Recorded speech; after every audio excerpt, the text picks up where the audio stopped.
அந்த பிள்ளை அப்படி இருக்கு. அவளை ரோட்ல அப்படியே போயிடுறா, அவளை 4 பேர் பார்த்து சொல்லப்ப எவ்வளவு மன வலியா இருக்குங்கிறத உங்களோட வார்த்தைகள்ல இருந்தே நான் புரிஞ்சுக்கிறேன்.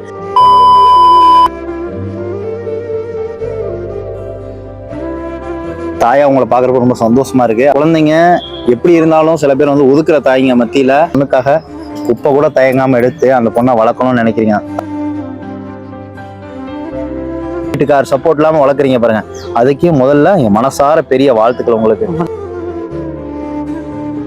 குழந்தைக்கு இவ்வளவு ஒரு கடவுளோட குழந்தை தான். ஏன்னா தான் யாரு என்னங்கிறது தெரியாது. ஆனாலும் தனியா வீட்டுல அவ்வளவு ஒவ்வொரு நிமிஷமும் பாக்குறதுக்கு அவ்வளவு கஷ்டப்பட்டு பாடுபட்டு ஒவ்வொரு பிரச்சனைகள் நடுவில் அவளை வளர்த்துட்டு நீங்க வரீங்கல்ல. ஒரு பொண்ணை வளர்க்கறதுக்கு ஒரு தாய் எவ்வளவு கஷ்டப்படுவா அப்படிங்கறது நான் உங்களை பார்த்து தெரிஞ்சுக்கிட்டேன். ஒரு துப்புரவு பணியாளரா இருந்து அதுல இருந்து எவ்வளவு கஷ்டங்கள் நஷ்டங்கள் எல்லாம் நீங்க ஃபேஸ் பண்ணி இந்த பொண்ணை வளர்க்குறீங்க. ஏன்னா அவளுக்கு பிடிச்ச கூட வாங்கி தர முடியலன்னு என்கிட்ட நீங்க சொன்னீங்க. இன்னைக்கு அவளுக்கு என்னெல்லாம் ஆசைப்படுறாளோ அவளுக்கு வாங்கி தரணும். செய்யறதுக்கு ஒரு அண்ணன் இருக்கான் அப்படி நீங்க நினைக்கணும். அப்படிங்கறக்காக மட்டும்தான் அவளுக்கு ஒரு அண்ணன் இருக்கான், அவன் செய்வான் அவளுக்கு எல்லாமே அப்படின்னு நீங்க நினைக்கணுங்கிறக்காக தான் உங்களை வர சொன்னது. சரியா மாட்டுக்குதா அப்படியே போகுது ரோட்ல எல்லாமே பார்த்து. வீட்டை விட்டு 5:30 மணிக்கெல்லாம் போயிட்டு சாயந்தரம் 5:30 தான் வரும். ரொம்ப கஷ்டமே அதுதான் எனக்கு.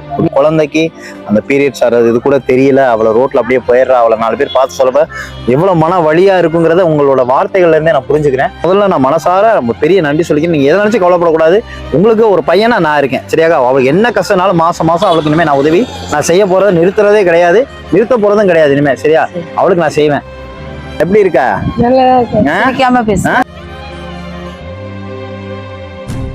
அதே மாதிரி அம்மா சில விஷயங்கள்லாம் சொல்லி தருவாங்க, அதெல்லாம் நீ தெரிஞ்சுக்கணும். எது நல்லது எது கெட்டது எது கரெக்ட் எது தப்பெல்லாம் அம்மா உனக்கு சொல்லி தருவாங்க. நம்ம எது வேணும்னாலும் நீ அண்ணன்ட்டையும் அம்மாட்டையும் கேட்கலாம். சரி அண்ணன் உனக்கு எல்லாமே வாங்கி தரேன். ஓகேவா? உனக்கு இப்ப என்ன வேணும்? ஸ்னேகாக்கு என்ன வேணும்? உனக்கு என்னெல்லாம் பிடிக்குமோ வாங்கி தரேன், உனக்கு என்ன ஸ்நாக்ஸ் வேணுமோ வாங்கி தரேன். நல்லா சாப்பிட்டு நீ பாட்டுக்கு வீட்டுக்குள்ளேயே இருந்துக்கணும். அந்த அக்கா பக்கத்து வீட்டுக்கார அக்கா கூட இருந்துக்கணும். அவங்க உன்னை டெய்லி நல்லா பாத்துக்குவாங்க. சின்ன சின்ன விஷயம்லாம் சொல்லி தருவாங்க. அது எப்படி இனிமே கத்துக்கிட்டு அடுத்த தடவை என் பொண்ணு கத்துக்கிட்டான்னு அம்மா சொல்லணும். அண்ணன்ட்ட என்ன சொல்லணும்? என் பொண்ணு கத்துக்கிட்டான்னு சொல்லணும். என்ன சொல்லணும்? கத்துக்கணும். எது உனக்கு பிடிக்குதோ பிடிக்கிறத எடுத்துக்க.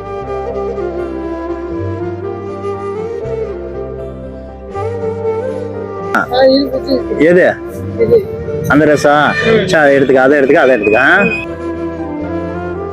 வேணும் எல்லாமே வேணுமா?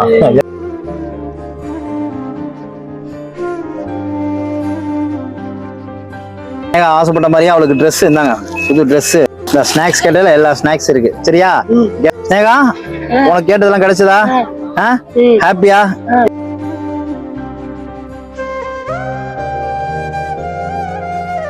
பணம் இங்க பாருங்க, நான் ஸ்னேகாக்காக தர்றது, உங்க உழைப்புக்காகவும் ஸ்னேகாக்காகவும் தர்றது இந்த பணம். அதான் சரியா? நீங்க அவளுக்கு என்ன வேணுமோ தேவையானதை நீங்க நிறைவேற்றி கொடுத்துருங்க.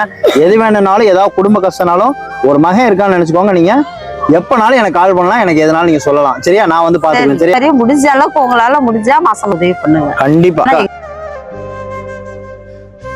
தேவையோ மாசத்துக்கு ஒரு தடவை எங்கெல்லாம் உனக்கு என்னெல்லாம் சாப்பிட தோறதோ அண்ணன் சொல்ல, அண்ணன் உனக்கு கூட்டு போய் வாங்கி தரேன். ஓகேவா? பாய்.